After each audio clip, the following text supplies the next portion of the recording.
Heavenly Father, we praise you and worship you at this moment, Lord. Thank you for this wonderful day. Thank you for the blessing of a new beginning.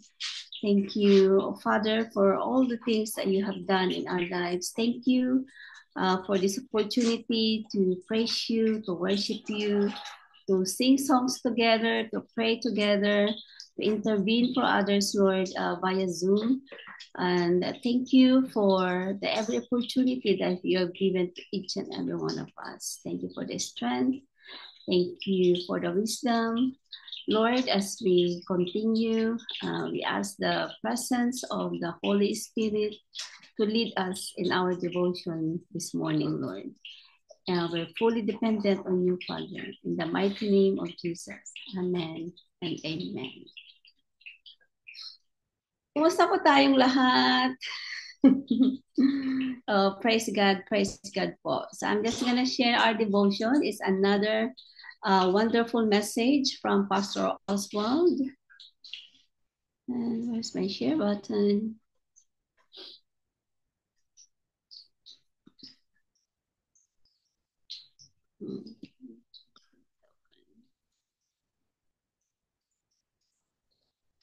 There you go.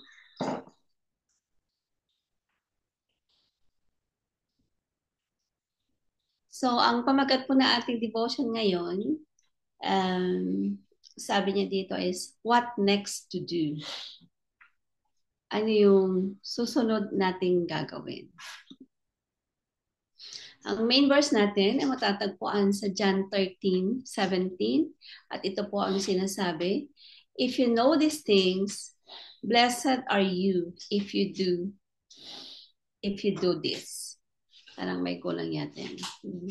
If you know these things, blessed are you if you do this. So John 13:17. Sabi niya dito, be determined to know more than others. If you yourselves do not cut the lines that tie you to the dock, God will have to use a storm to sever them and send you out to the sea.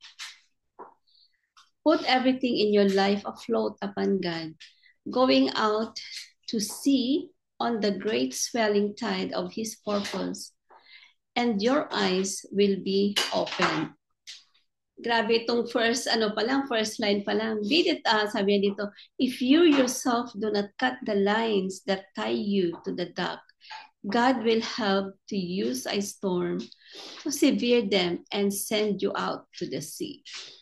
Tandaan po natin yung word na yun para balikan natin mamaya. If you believe in Jesus, you are not to spend all your time in the calm waters, just inside the harbor, full of joy, but always tied to the dock. You have to get out past the harbor into great depths of God and begin to know things for yourself. Begin to have spiritual discernment.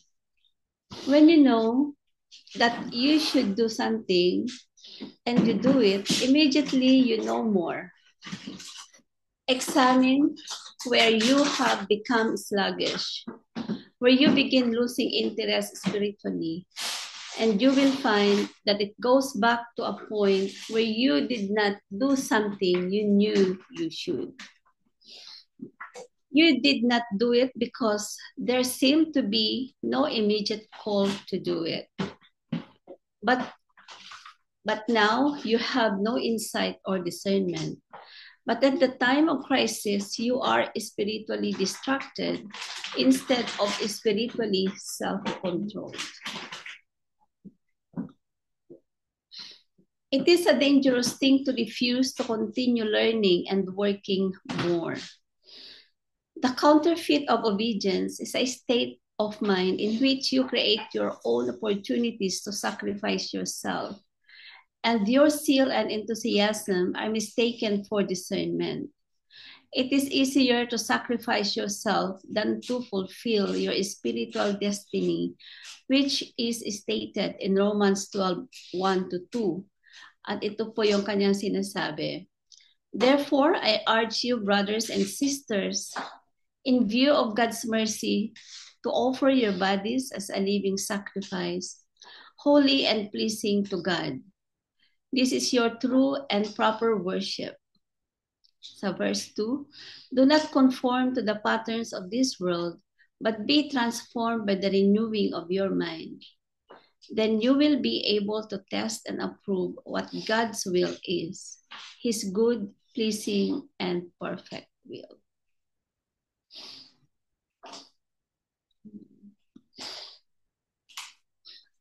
It is much better to fulfill the purpose of God in your life by discerning his will than it is to perform great acts of self-sacrifice.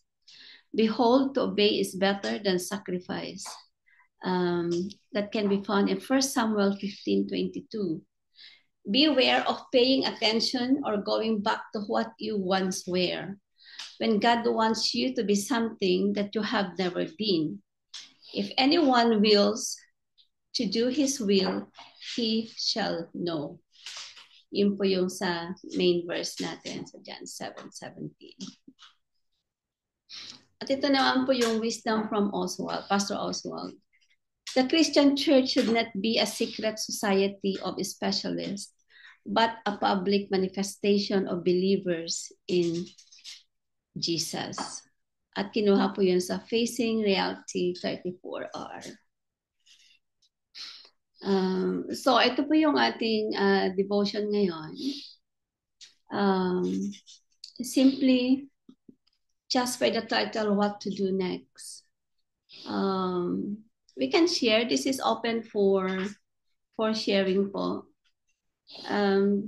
What to do next? Ano ba yung gagawin nating susunod? So gaya nung sinabi sa first part niya kanina, if you yourself do not, basically God wants us to do something. Sometimes we just, it's better to be in our comfort zone. Sabi niya dito is our tie is still tied in the dock. Kumbaga nasa sea tayo and hindi tayo pumapalaot. Nakatali pa tayo sa dock because it's nice in the dock, it's comfortable. Out in the sea might be dangerous. Alam po natin yon, yung mga alon, baka may mga istang mga pating, the danger is out there, out in the sea. There's so much danger. You don't know what's in there. The storm might come, and hindi natin alam kung if you're going to survive whatever is in the sea.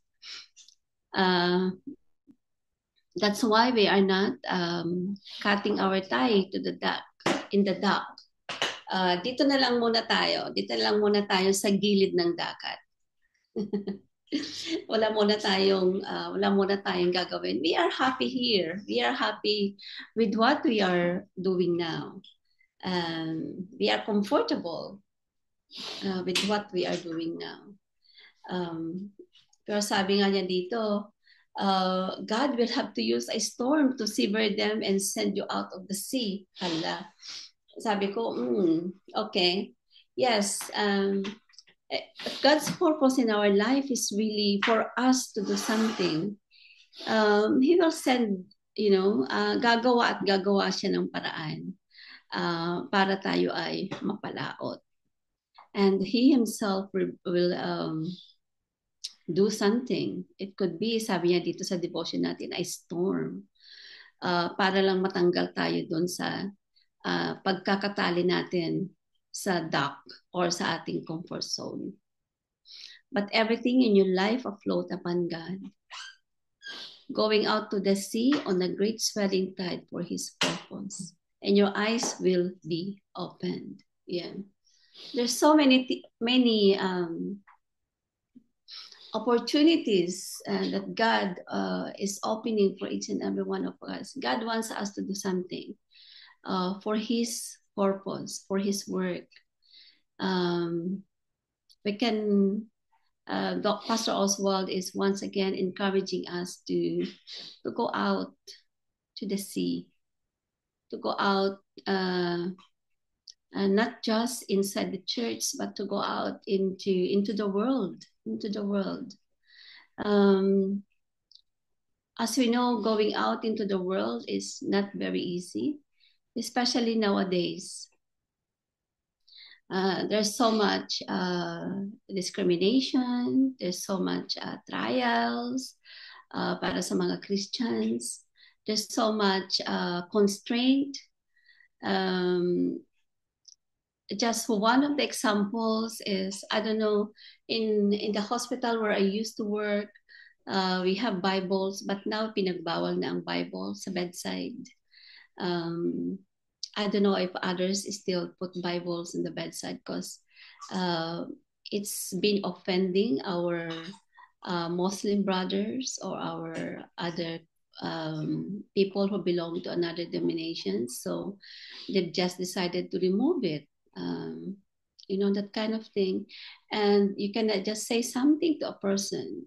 Could be now sharing about God to people with a non-Christian denomination is offending them.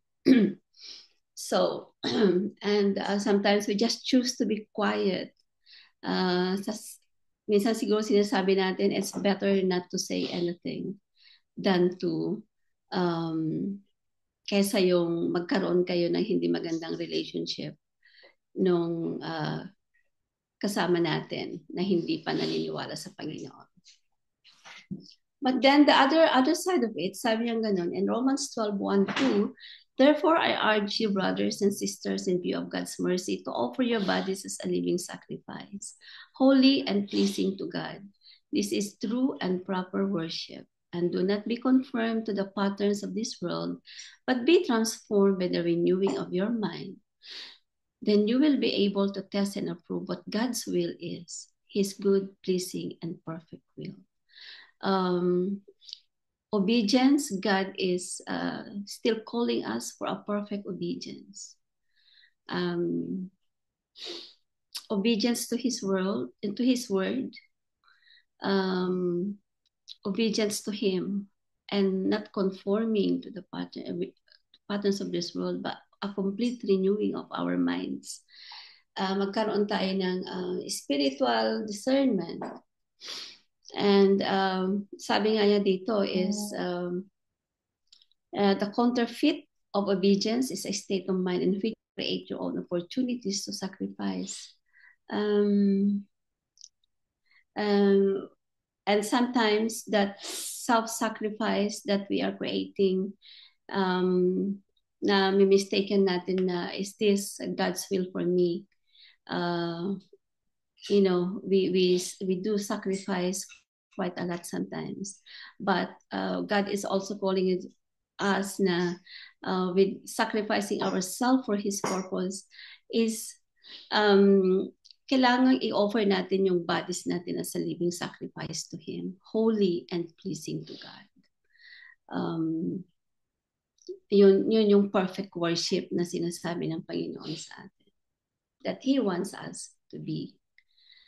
So it is much better to fulfill the purpose of God in our life by discerning His will than it is to perform great acts of self-sacrifice.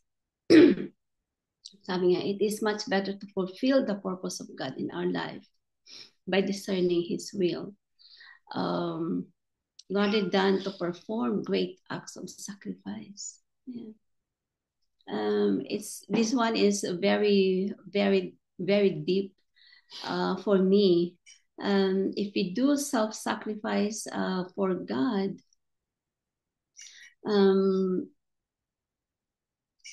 is it much better to fulfill the purpose of God in our life by discerning to His will, discerning to God's will in our life. Palagi nating Pastor Oswald is urging us again to discern yung will ng Panginoon sa buhay natin. How do we know God's will in our life? Hindi po ba? By again, going back to His Word. Palaging go back to the Bible, counter-checking what we are doing in the Bible.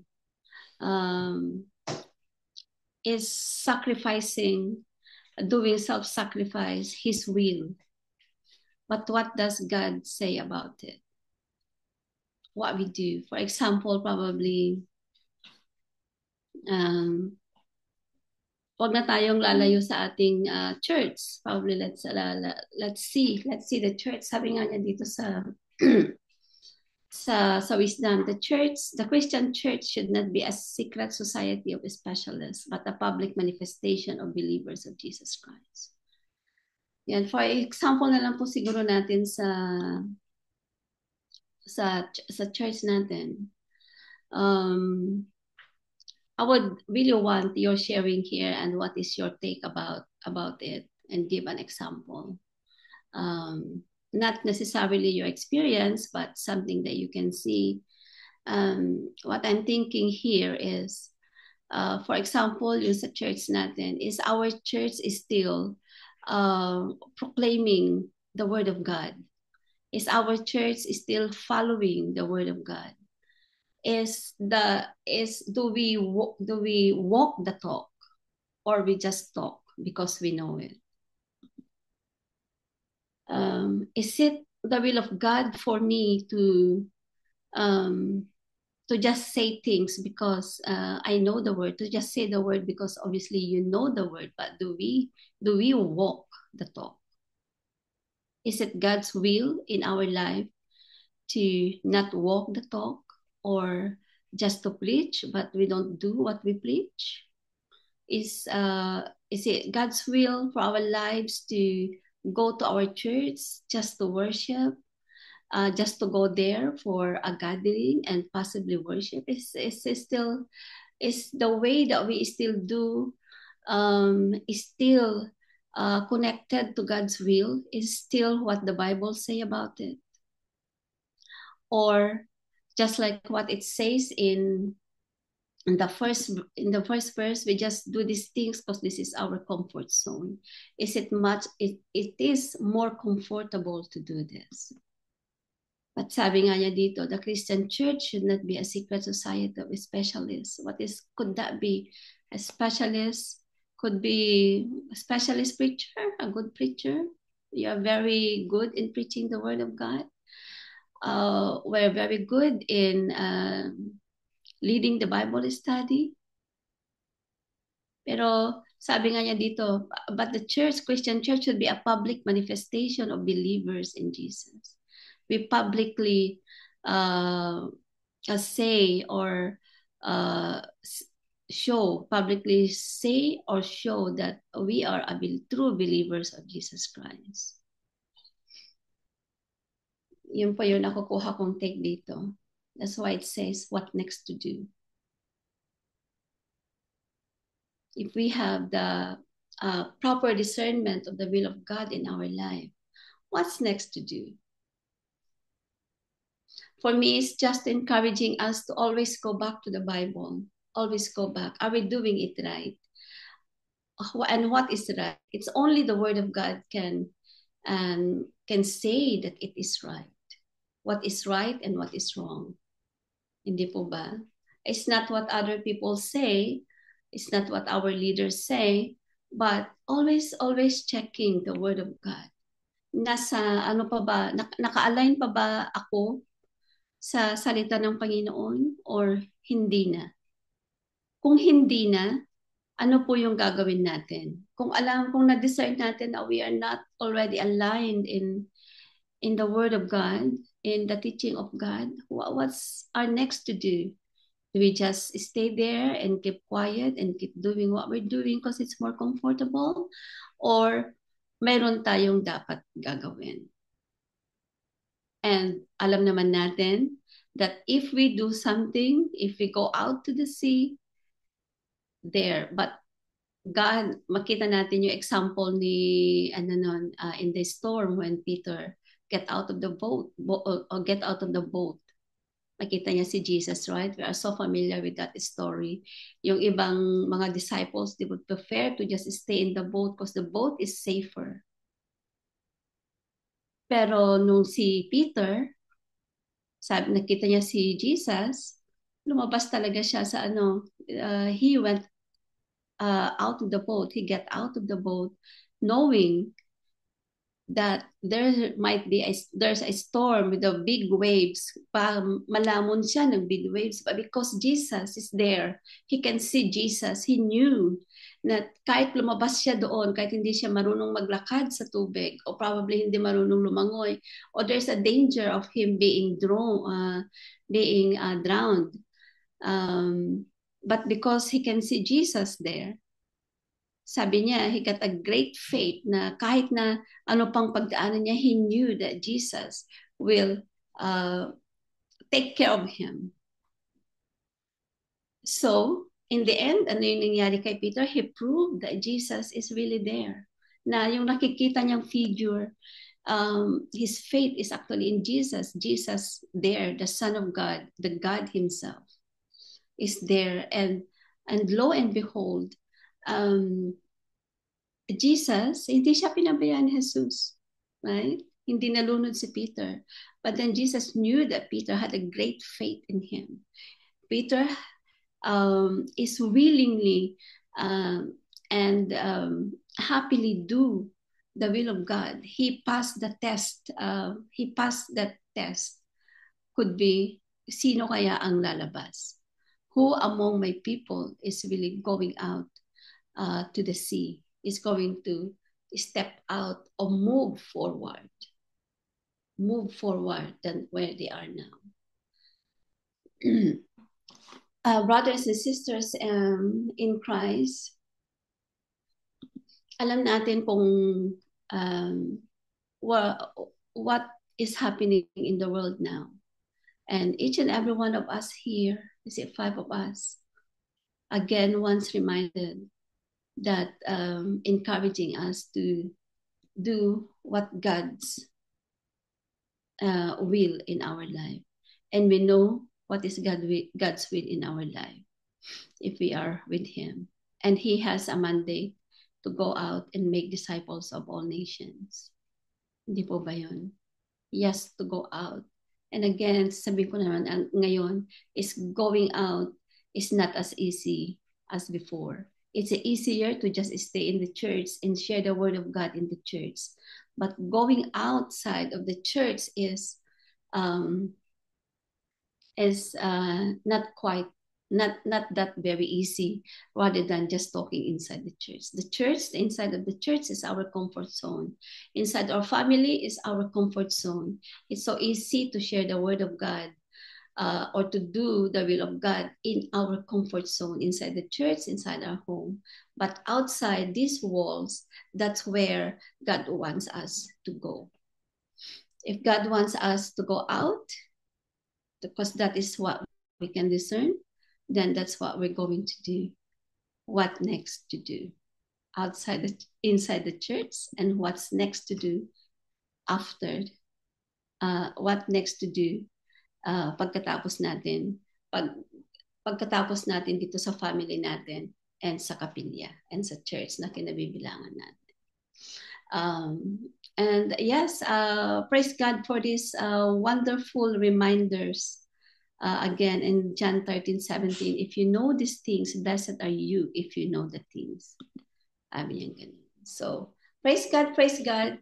So, the platform is open for sharing po. If you want to share anything, what are the things that God wants you to do, and what are the challenges that you are facing in doing God's will in your life? Meron po bang mga challenges?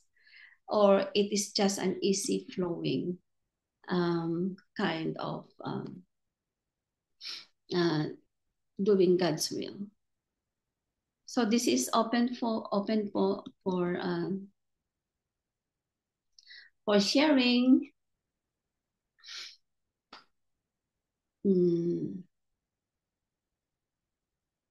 Ito na po ba nandito? What are the challenges we are facing? What is stopping us to do what is next? Meron pa po bang pinapagawas ang Panginoon sa atin? But we are not quite sure whether we're going to do it or not.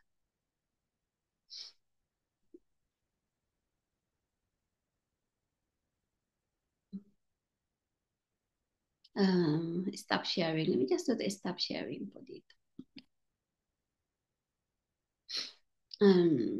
Anyone wants to share?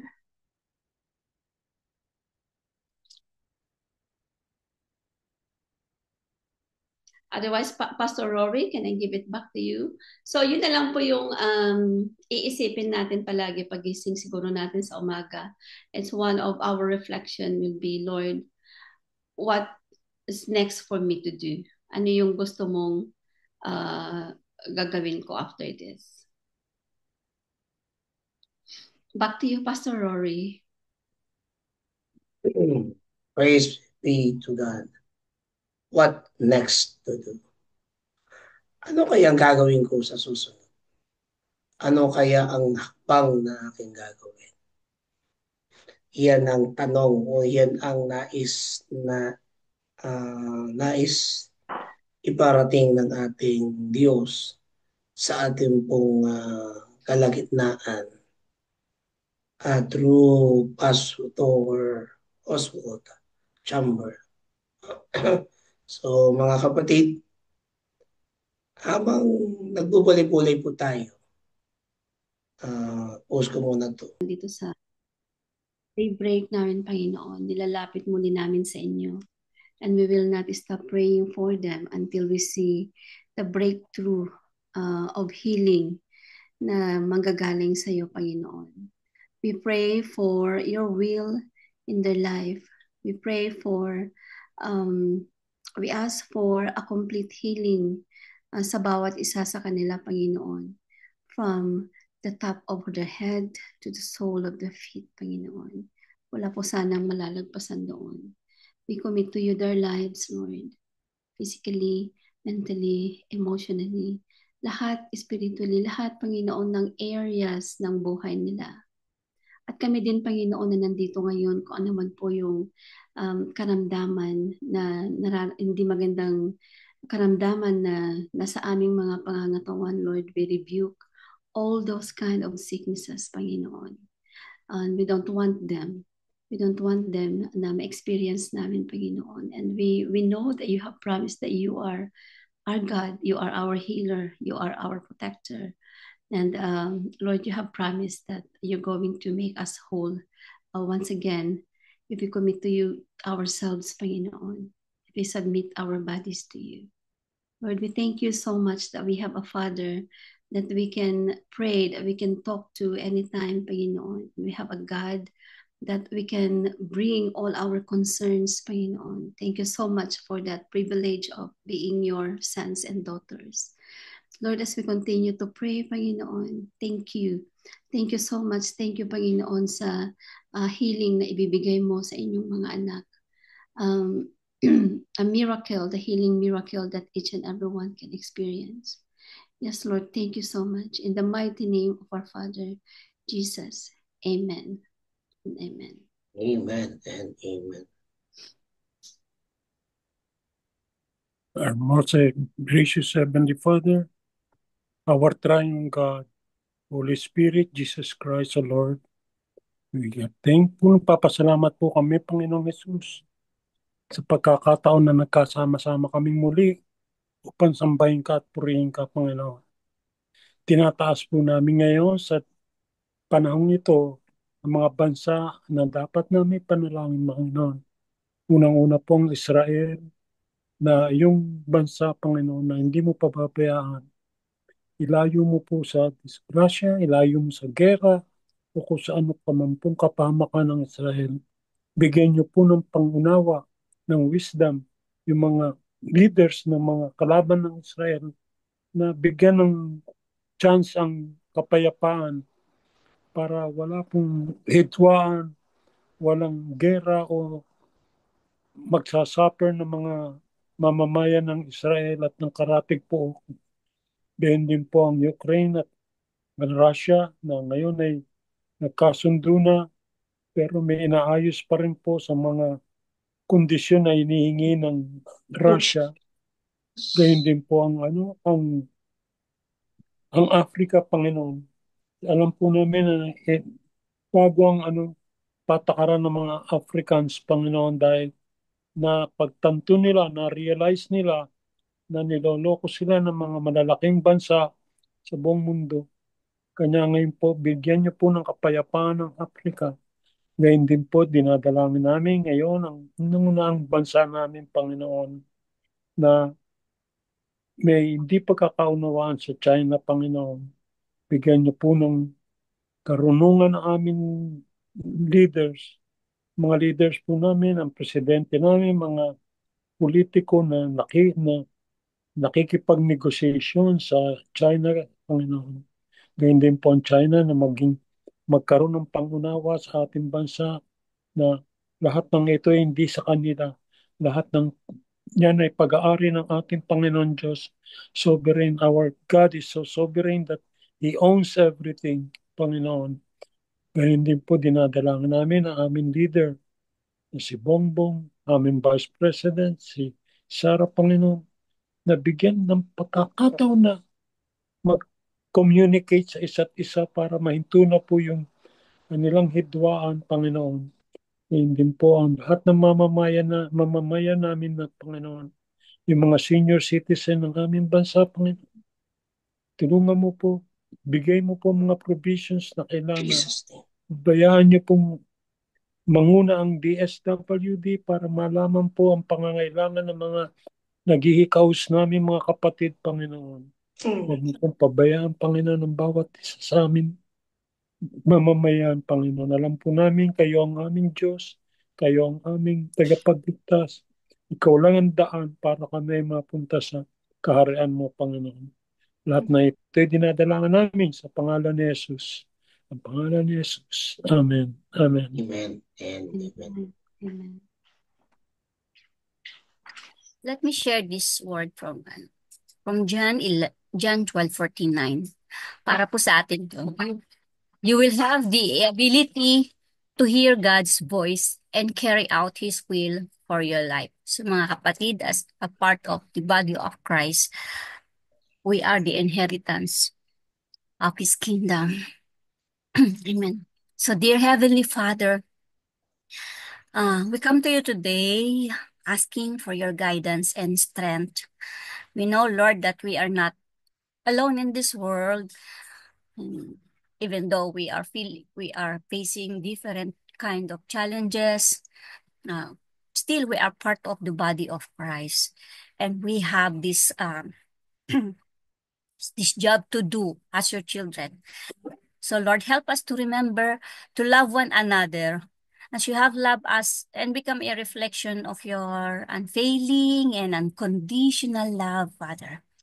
And Lord, you are very good at us providing us with the bishops, the elders, the pastors to shepherd us and lead us in your ways.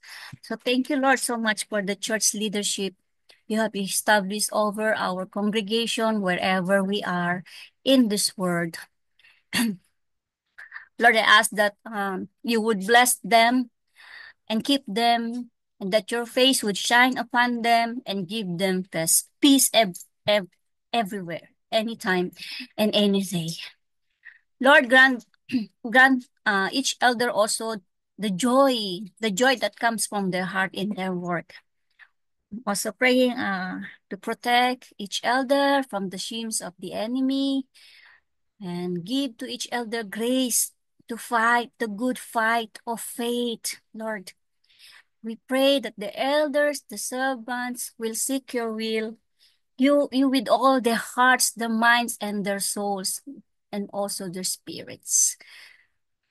Lord, help them never to stray from your commands, that we may hide your word in our hearts so we will not sin against you.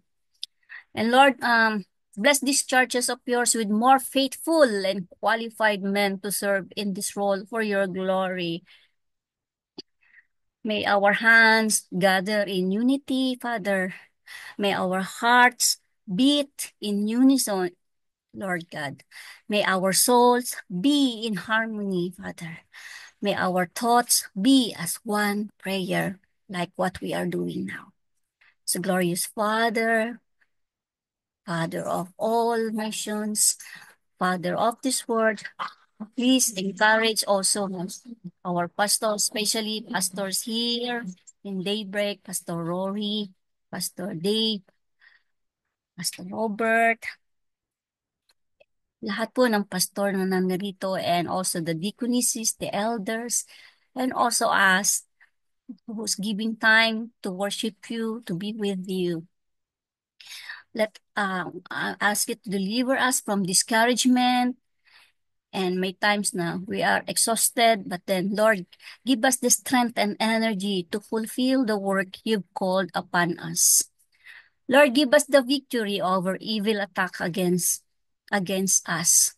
Ang dami pong tukso na nakapaligid ngayon sa mundo. Please cover us, cover our mind, our body, and spirit with your powerful protection, Lord God. I pray that we will not lead selfishly to think everything we do is only for the glory of your kingdom, not for our personal ambition. That leading is really a task that requires to serve you. So, Father, raise up servants leader, Lord God. And we come before you again with hearts full of gratitude and humility, lifting up our prayers, O Lord God, for your loving presence, believing in one faith as we prayed all together. And Lord, entrusting everything unto your holy name. Seal it with your precious blood as we are waiting for your plans for us. This I pray in the loving name of Jesus. Amen. Amen. Amen and amen. Panginoon, amin pong sinasumiyuhan ang bawat mga panalangin. Ang katugunan, kami pinagpapasalamat na. Ang kapurihan, dahil sa dakila mong pangalan. Ang kalwalatian ay lagi naming itinataas sa dakila mong pangalan, ang pangalang Jesus. Salamat po. Ito ang aming pong panalangin sa tanging pangalan ni Jesus. Amen at amen. Sa oras pong ito mga kapatid, dadako po tayo sa ating pong mga kapatid na dumating ang kanilang kaarawan. Meron po pati sa atin na dumating ang kanilang birthday. Pastor Sisis, may po birthday niya ngayon. Sawa Si ni kapatid Pastor Tristan, kaya lang wala siya. Okay. At saka nung nakaraan po, napag-pray po natin si Pastor Robert, si Ate Meron na, at saka si Ninang Oli. Pinapakinggan mo po kami. Narito po kami, Panginoong Diyos, upang humingi din po ng tawad sa lahat ng pagkukulang namin sa iyo. That there are times, nakikita lang po namin yung aming mga kakulangan, pero hindi ho namin nakikita ang mga biyaya mo. And narito po kami na humihingi ng tawad sa iyo kung hindi ho kami nakakatupad sa aming mga tungkulin bilang mga lingkod mo, bilang mga anak mo po. At tulad po ng narinig po namin sa ngayon, ang narinig ko po ay we must not be only comfortable praying inside the church, but we also dedicate our lives to the people around us who still does not know you. It might be painful, it's not comfortable, Lord God, but you died on the cross for each of us with pains, Lord God, with shames and mockings, even rejections, Lord. So, narito po kami, Panginoong Diyos. Gamitin niyo po ang aming buhay, Lord God, while there is still chance. We know that time is already short and the enemy is already busy in taking all your children away from you. But Lord, use our lives, oh God, so that people, Lord, will come to know you, Jesus, that they will be saved too, like us. For everyone is so precious to you. You have created each and every one of us, even those who are still unbelieving until today, especially, Lord God, our loved ones, the members of our whole household who still did not give the lordship of their lives to you, who still did not believe in you, Jesus. And so, Lord, we thank you so much for the lesson that you have given us today through our beloved sister. And may you bless her life, O God. And may each and every one of us from this time forth, we will commit ourselves into preaching your gospel not only inside the church, which is so easy, but also inside our homes where there are mockings and rejections and refusals, and in our workplaces, oh God, and to the nations around us who are still needing your salvation before your return. And Lord, whatever we learned this morning, may we really obey you, may we really apply it in our lives. And we thank you also for all the prayers that has been said, O Lord God. And we believe that you will answer us in your own way, in your perfect time, O God. And Lord, may you bless each and everyone who are here this morning, Lord God. You know them all one by one, O God. And so, Lord, may you guide the whole day for each and every one of us. That's only you, O Lord, we need. Only you we will obey, and only you be glorified in our lives. In Jesus' name we pray. Amen. Amen and amen. Mga kapatid, tanggapin po natin ng bendisyon ng ating Diyos Ama, Anak, Espiritu Santo at sa kanyang banal na salita. Sa Romans chapter 15 verse 5 to 6, may the God of endurance and encouragement grant you to live in such harmony with one another, in accord with Christ Jesus, that together you may with one voice glorify the God, Father, and our Lord Jesus Christ, and the work of the Holy Spirit. Amen and amen. God bless us all, mga Amen, kapatid. amen.